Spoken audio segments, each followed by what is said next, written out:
नमस्कार दोस्तों, welcome to रिदांस mom garden.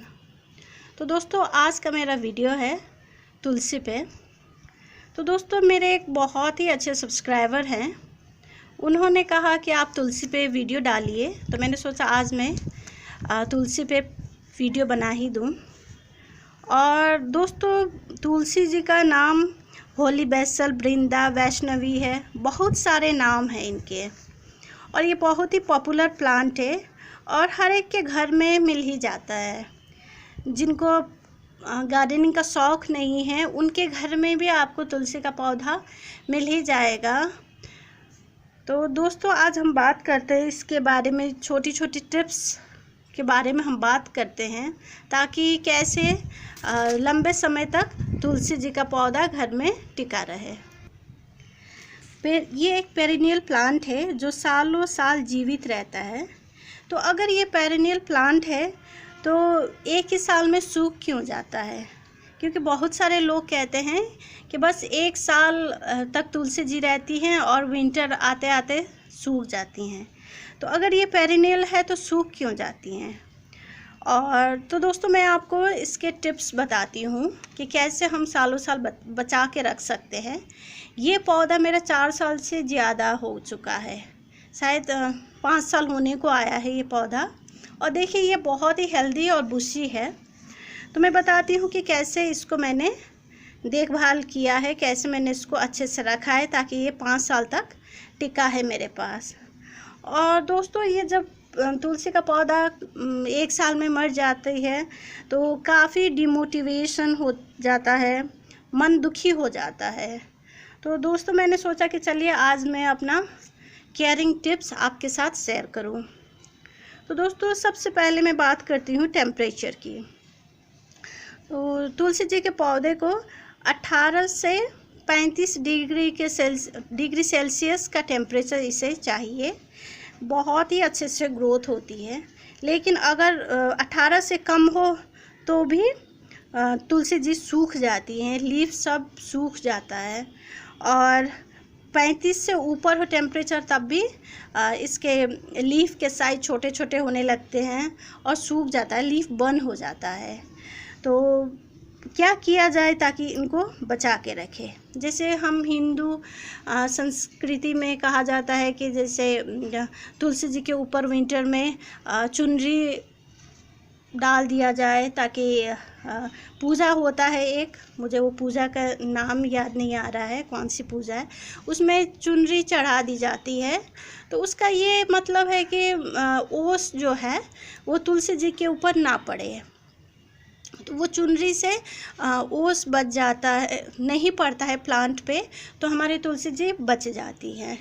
और समर में दोस्तों 35 डिग्री सेल्सियस से ज़्यादा टेम्परेचर अगर हो तो आप ग्रीन नेट के नीचे इसे रख सकते हैं, या फिर आप बड़े बड़े पौधे हो उसके बीच में आप इसे रख दीजिए ताकि टेम्परेचर मेंटेन रहे। तो ऐसा आप टेम्परेचर ज़्यादा हो तो ऐसी जगह में आप अपने तुलसी जी के पौधे को प्लेस कीजिए, तो ये अच्छे से ग्रोथ होगी। और दूसरा टिप है इसके पॉट साइज़। तो तुलसी जी के पौधे के लिए बड़ा साइज़ का पॉट आप सेलेक्ट कीजिए, कम से कम 10 से 12 इंच का पॉट होना चाहिए। और दोस्तों, ये मैंने मिट्टी का पॉट लिया है, क्योंकि तुलसी जी के पौधे को ज़्यादा दलदल वाला मिट्टी नहीं चाहिए होता है, मॉइस्चर मेंटेन रहे लेकिन ज़्यादा सॉगी मिट्टी ना हो। तो अगर आप प्लास्टिक के पॉट में तुलसी जी के पौधे को रखते हैं तो ज़्यादा पानी ठहर जाता है। और दोस्तों, ज़रूरी नहीं कि सिर्फ हम ही लोग पानी देते हैं जिन्हें गार्डनिंग का शौक़ है। कभी कभी हम अपने घर के दूसरे मेंबर्स को भी कह देते हैं कि जाइए आप थोड़ा पानी दे दीजिए। तो वो ये नहीं चेक करते कि किस पौधे में कितनी पानी की ज़रूरत है, सभी में एक बराबर पानी डाल देते हैं।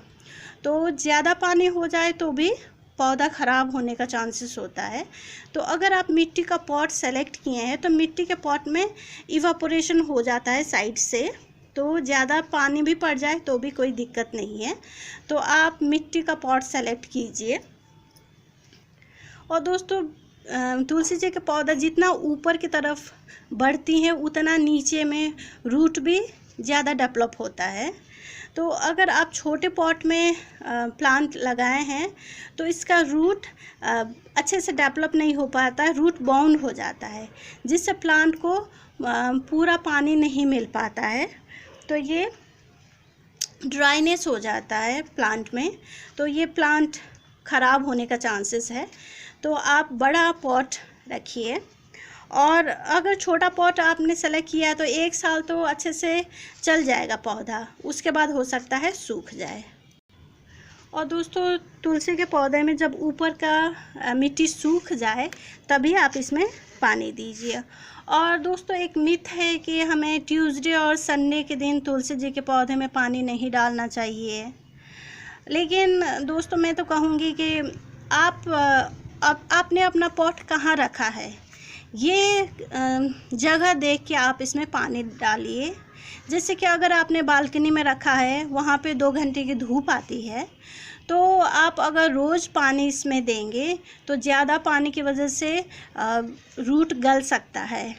और अगर आपने टेरेस पे रखा है या ऐसी जगह में जहाँ पे 5-6 घंटे की धूप आती है, तो अगर आप वहाँ पानी रोज़ नहीं देंगे तो भी पानी की कमी से हो सकता है ये सूख जाए। तो आप सॉयल का कंडीशन देख के इसमें पानी दीजिए। पानी इतना दीजिए जिससे कि प्लांट में मॉइस्चर बना रहे और ज़्यादा पानी इसमें ना ठहरे। तो दोस्तों इसके लिए हम सॉयल मिक्सचर तैयार करेंगे। तो मैंने इसमें जो है 60% गार्डन सॉयल, 20% रेत मिला दिया था और 20% मैंने खूब सड़ी हुई गोबर की खाद का इसमें पॉटिंग मिक्स तैयार किया है। तो आप इस तरीके का पॉटिंग मिक्स तैयार कर सकते हैं। और दोस्तों आप इसमें सुबह अर्ली मॉर्निंग या इवनिंग में ही पानी दीजिए। दोपहर में इसमें बिल्कुल पानी मत दीजिएगा, क्योंकि दोपहर में अगर आप पानी देते हैं तो सॉइल गर्म रहता है और पानी डालेंगे तो पानी गर्म हो जाएगा और जब वो रूट में जाएगा तो रूट आपका ख़राब हो सकता है। तो दोपहर में आप किसी भी पौधे में पानी मत डालिए और तुलसी जी में तो बिल्कुल भी मत डालिए। तो आप अर्ली मॉर्निंग सुबह में ही ज़्यादा डालिए इसमें पानी। और दोस्तों आप प्रूनिंग की बात करते हैं। प्रूनिंग अगर आप चाहते हैं कि आपका प्लांट बुशी हो तो आप टाइम टू टाइम प्रूनिंग करते रहिए। और प्रूनिंग का मतलब है कटाई छटाई। तो 2 तरीके से हम प्रूनिंग कर सकते हैं, एक है फ्लावर की प्रूनिंग और दूसरी लीव्स की प्रूनिंग। तो जैसे कि ये देखिए दोस्तों इसमें काफ़ी फ्लावर बन गया है, तो इसे मंजरी कहा जाता है। तो आप ये फ्लावर को आप तोड़ दीजिए। जैसे इसमें थोड़ा सा फ्लावर बना है वैसे आप इसको तोड़ दीजिए। इसमें तो मेरा काफ़ी ज़्यादा फ्लावर बन गया है।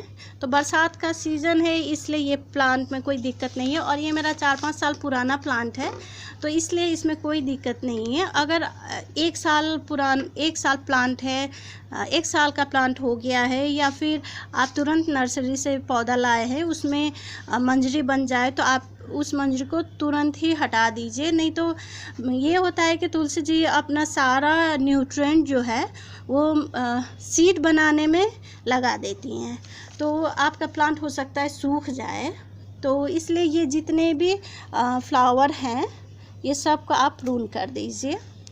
ये सभी को मैं अभी इसमें जितने भी हैं सारे को मैं अभी प्रून कर दूंगी। तो दोस्तों ये मैंने सारा कट कर दिया है और देखिए इतना निकला है। तो दोस्तों तुलसी जी का पौधा में काफ़ी मेडिसिनल वैल्यू होता है, तो आप इसे काढ़ा भी बना सकते हैं या चाय में यूज़ कीजिए। बहुत ही आपके चाय का टेस्ट ही बदल जाएगा और बहुत ही अच्छा है। इसका मेडिसिनल वैल्यू काफ़ी होता ही है, जैसे सब जानते ही हैं। और दूसरा है आप इसके लीफ की प्रूनिंग कीजिए। जैसे ये ब्रांच है, आप ये टिप में इसको प्रून कर दीजिए। यहाँ से फिर 2 ब्रांचेज निकल आएंगे। तो इस तरीके से ये प्लांट बुशी हो जाएगा। और देखिए ये मेरा प्लांट वैसे ही काफ़ी बुशी हो चुका है, देखिए। तो इसी तरीके से मैं टाइम टू टाइम प्रूनिंग करते रहती हूँ।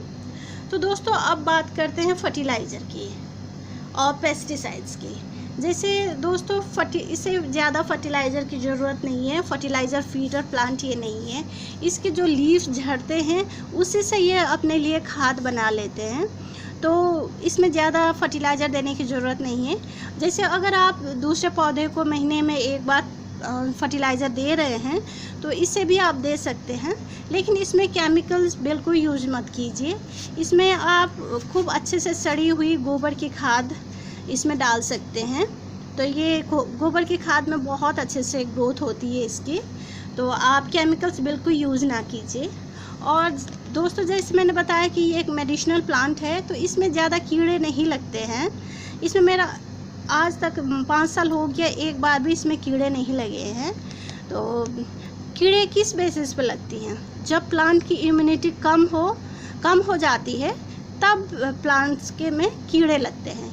तो इसमें जैसे ओवर वाटरिंग की वजह से अगर प्लांट की इम्यूनिटी कम हो गई है तो इसमें कीड़े लग सकते हैं। तो अगर कीड़े लग जाते हैं तो आप केमिकल्स का इस्तेमाल मत कीजिए, आप इसमें नीम ऑयल स्प्रे कर दीजिए।